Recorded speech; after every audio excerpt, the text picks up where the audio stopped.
పై chargesheet కూడా దాఖలు చేసింది. ఇక ఇదే అంశంపై వాళ్ళ డిబేట్లో మాట్లాడదాం. డిబేట్లో ప్రస్తుతం మనతో జాయిన్ అయ్యారు బీజేపీ నాయకులు వెంకటరెడ్డి గారు. నమస్కారం వెంకటరెడ్డి గారు. నమస్తే అండి. నమస్తే. సో వెంకటరెడ్డి గారు, మొన్న హరీష్ రావు నేడు కేటీఆర్కి సిట్ నోటీసులు పంపింది. రేపు 11 o'clockకి కేటీఆర్ సిట్ అధికారుల ముందు అవుతానని కూడా ఆయన చెప్పారు.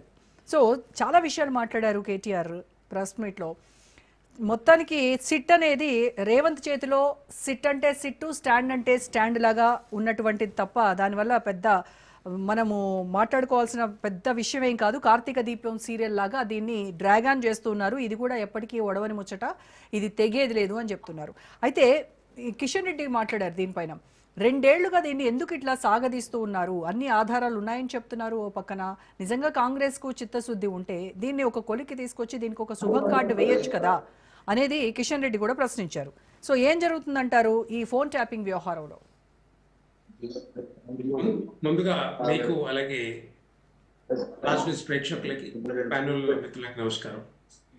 డెఫినెట్ గా ఎందుకంటే ఇది 2024లో ఏదైతే స్టార్ట్ అయిందో దాకా ఒక స్కిట్ లాగా. మోహన్ గారు కొంచెం మ్యూట్లో పెట్టుకోండి. మోహన్ గారు మ్యూట్లో పెట్టుకోండి. అప్పటి నుంచి ఇప్పుడు దాకా ఎక్కడ కూడా తెలుసు, అందరికి తెలుసు, జగమేదిన సత్యం ఇదంతా కూడా. ఫోన్ ట్యాపింగ్ జరిగిందని తెలుసు, 6,000 మంది ఫోన్లో ట్యాప్ అయినాయని తెలుసు, దాంట్లో 618 మందికి నోటీసులు ఇచ్చారు. ఇవన్నీ కూడా జరుగుతూ ఉంది. అప్పటి నుంచి ఇప్పుడు దాకా ఎక్కడ కూడా మరి తేల్చలేని ప్రభుత్వం కాంగ్రెస్ పార్టీ, కాంగ్రెస్ ప్రభుత్వం. ఎందుకు తేల్చలేట్లేదు అర్థం కావట్లేదు. కొన్ని రోజులేమో ఫోన్ ట్యాపింగ్ మీద ప్రభాకర్ రావు రాలేదు, ప్రభాకర్ రావు తీసుకురావాలి అని చెప్పేసి కేంద్ర ప్రభుత్వం మీద బురద జల్లడం చేసిన ప్రయత్నం చేశారు. కానీ ఇక్కడ ప్రభాకర్ వచ్చి దగ్గర 5-6 నెలలు అయిపోయింది. ఇప్పటిదాకా ఏం చేస్తున్నారు అనేది కూడా అర్థం కాని పరిస్థితి కనపడతా ఉంది. రోజుకొక సీరియల్ లాగా దీని అసలు సినిమా చూపిస్తలేరు. సినిమా తీస్తారా, రేపు పొద్దున సినిమా రిలీజ్ అవుతుందా లేదా, లేకపోతే ఇంకో 2 సంవత్సరాలు అయితే ఇలా ప్రభుత్వం పోతుందా అనేది అర్థం కావట్లేదు. వీళ్ళంతా కూడా టైం పాస్ చేసే రాజకీయం చేస్తా ఉన్నారు, డైవర్షన్ చేసే రాజకీయం చేస్తా ఉన్నారు కాంగ్రెస్ పార్టీ. ఇక్కడ క్లియర్ గా అర్థమవుతా ఉంది. జడ్జిల ఫోన్లు కూడా ట్యాప్ అయినాయి. జడ్జిలతో పాటుగా పారిశ్రామికవేత్తలు, యాక్టర్లు, తర్వాత మిగతా ఏదైతే రాజకీయ నాయకులు, మా మంత్రులు కానీ లేకపోతే మా ఎంపీల ఫోన్లు కూడా ట్యాప్ అయ్యని చెప్పి మేము కూడా చెప్పాం క్లియర్ గా. ఫోన్ ట్యాపింగ్ జరిగిందని చెప్పి అందరికీ తెలుసు. కానీ ఇక్కడ రాష్ట్ర కాంగ్రెస్ పార్టీ దీన్ని పట్టించుకోకుండా ఒకరిని పిలుచుకుంటూ ఈ యాక్చువల్గా నిన్న హరీష్ రావుని ఏదైతే పిలిచారో ఆ సెక్షన్ నేను అనుకుంటాను 61, 62 ఆ సెక్షన్ల ప్రకారం ఎప్పుడో వాళ్ళు ఆ ఛార్జ్ షీట్ కూడా ఇంతవరకు ఛార్జ్ షీట్ వేయలేదు. దీని మీద ప్రైమా ఫేస్ కింద ఏదైతే ఎఫ్ఐఆర్ చేసారో ఆ టైంలో పిలవాల్సిన కేసీఆర్ హరీష్ రావు గారిని మొన్న పిలిచి ఏదో హంగామా చేసుకుంటూ డైవర్షన్ చేస్తా ఉన్నారు. దీని మీద అందరికి తెలుసు, క్లియర్ గా తెలుసు. కొంత ఆఫీసర్స్ రాధాకిషన్ రావు గారు కానీ, ప్రణీత్ రావు కానీ, లేకపోతే వీళ్ళందరూ కూడా లోపలికి వెళ్ళి అరెస్ట్ చేసి జైల్లో పెట్టిన సంగతి మనకు తెలుసు. కానీ అధికారుల మీద నెత్తుకుంటూ రాజకీయంగా పబ్బం గడుపుతున్నారు తప్పితే ఎక్కడ అసలైన దొంగలు ఎవరు, ఆ పెద్దపైన ఎవరు మరి దొరికిన దాకా మరి దొరుకుతారా లేదా అనేది ఇప్పుడు కూడా విచిత్రంగా కనపడతా ఉంది. అంటే ఈ సిట్ అనేది డెఫినెట్ గా ఒక ఫేవరబుల్ గా ఒక చీకటి ఒప్పందాల కోసమో లేకపోతే చీకటి కోణంలో బీఆర్ఎస్ పార్టీలో ఉన్న వాళ్ళని ఏది సేవ్ చేయడానికో వాళ్ళ కోసం చేస్తున్నారా ఎందుకు అనేది కూడా తెలంగాణ ప్రజలు అడుగుతా ఉన్నారు. ఎన్ని రోజులు చేస్తారు ఈ సిట్ అనేది? తొందరగా కంప్లీట్ చేసి ఎవరో దోషులు, దాని వెనకాల ఉన్న వాళ్ళు ఎవరు, ఎందుకు ఫోన్లు ట్యాప్లు చేశారు, ఎందుకు భార్యాభర్తలు మాట్లాడేది కూడా దాన్ని విని మరి వాళ్ళని కూడా వాళ్ళతో పాటుగా పారిశ్రామికవేత్తల్ని కూడా ఎందుకు బ్లాక్మెయిల్ చేయడానికి ప్రయత్నం చేసిరు అనేది బయటకు రావాల్సిన అవసరం ఉండే. కానీ ఇప్పటికీ కాంగ్రెస్ పార్టీ ఏం చేసినా కూడా మొన్న నుంచి వాళ్ళు ఒకటే చెప్పారు, కాళేశ్వరం ప్రాజెక్టు కానీ, విద్యుత్ అక్రమాలు కానీ, ఫోన్ ట్యాపింగ్ కానీ, ఫార్ములా ఈరేస్ కానీ, లేకపోతే బర్రెల స్కామ్ కానీ, అన్ని స్కామ్లలో అవినీతి అక్రమాలు జరిగినాయని చెప్పి కాంగ్రెస్ పార్టీ ప్రభుత్వం రాకముందు ముఖ్యమంత్రి గారు ఎన్నో సందర్భాలు చెప్పారు.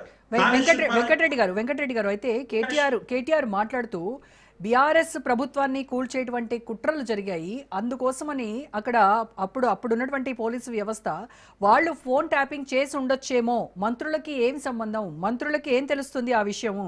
అండ్ మోర్ ఓవర్ 1952లో నెహ్రూ కాలం నుంచి కూడా మోడీ వరకు కూడా ఈ శాంతి భద్రతలు కాపాడడానికి పోలీసులు చేసేటువంటి రొటీన్ భాగంగానే ఈ ఫోన్ ట్యాపింగ్ వాళ్ళు కాన్వర్జేషన్స్ వినుంటారు అని చెప్పేసి ఆయన మాట్లాడారు. ఆయన చెప్పిన దాన్ని బట్టి మనం మాట్లాడుకుందాం. ఇండియన్ టెలిగ్రాఫ్ యాక్ట్ ప్రకారము ఎవరి కోసం చేయాలి ఫోన్ ట్యాపింగ్? ఎవరు దేశద్రోహులు కానీ, టెర్రరిస్టులు కానీ, లేకపోతే నక్సలైట్స్ కానీ, లేకపోతే ఏదైతే దేశానికి ఎవరైనా ద్రోహం చేస్తారో డెఫినెట్ గా వాళ్ళ మీద, వాళ్ళ గురించి వాళ్ళు మాట్లాడుకునేది మనకు ఫోన్ ట్యాప్ చేస్తారు. కానీ 6,000 మంది ఫోన్లు ఎందుకు ట్యాప్ చేసిర్రు? లేకపోతే 3,618 మంది ఇప్పుడే నోటీసులు ఇచ్చారు. వాళ్ళు కూడా క్లియర్ చెప్తా ఉన్నారు, మా ఫోన్లు ట్యాప్ అయినాయి. ఎందుకు ట్యాప్ అయినాయి అంటే ఎప్పుడు జరగంది, ఏ పార్టీ ప్రభుత్వంలో ఉన్న జరగంది బీఆర్ఎస్ ప్రభుత్వంలో ఎందుకు జరిగింది, 2023 ఎన్నికల ముందర ఎందుకు జరిగింది, బై ఎలక్షన్ మునుగోలు బై ఎలక్షన్ లో ఎందుకు జరిగింది, తర్వాత దుర్గ బై ఎలక్షన్ లో ఎందుకు జరిగింది, ఎవరు చేసిరని చెప్పి అడుగుతా ఉన్నాం మేము కూడా. అదే మరి సిట్ ఏమని చెప్తా ఉన్నాం, వీళ్ళకు సిట్టేసిర్రు, టైం పాస్ చేస్తా ఉన్నారు.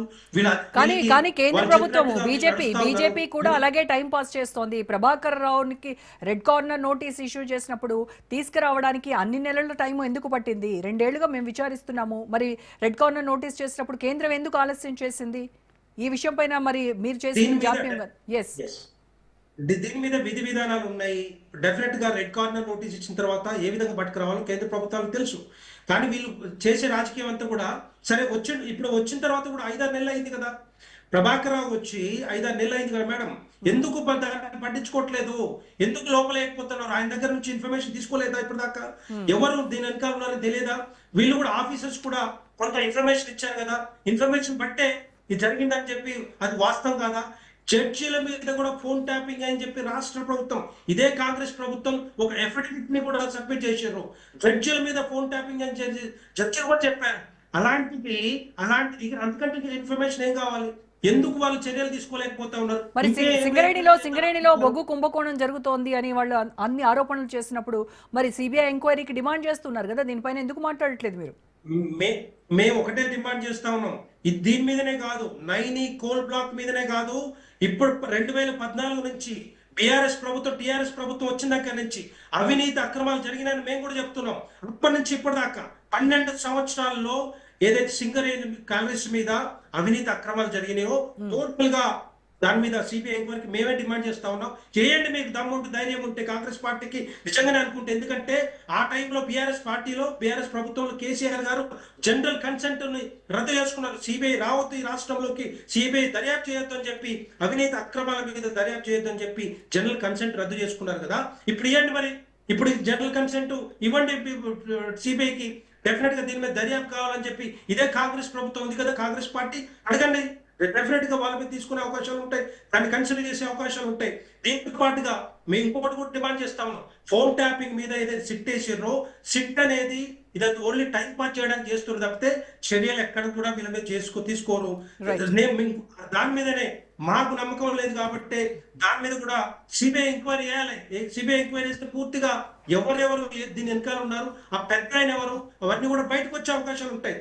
ఎన్నిక లేకుండా టైం పాస్ చేసే రాజకీయాలు ఎందుకు చేస్తా ఉన్నారు? ఎందుకు ప్రజల్ని మభ్య పెడతా ఉన్నారు, డైవర్ట్ చేస్తా ఉన్నారు?